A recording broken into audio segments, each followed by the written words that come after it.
Tjenare, Stefan här på Olsson Parts. Idag tänkte vi prata lite kort om skruvdubb och vårt sortiment på det.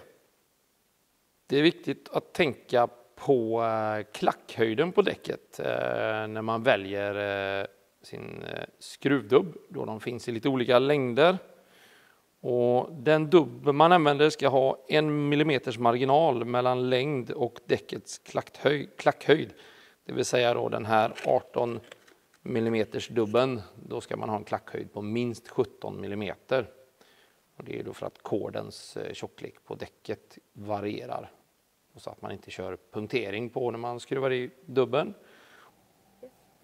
Och när man använder då det här medföljande verktyget och en skruvdragare så har man det här justerbara stoppet på den. Och det är för att se så att man hamnar på rätt djup i klackarna då. Så när man slår emot gummit där på klacken så är det rätt djup. Lämpligt är 2-3 dubb per klack.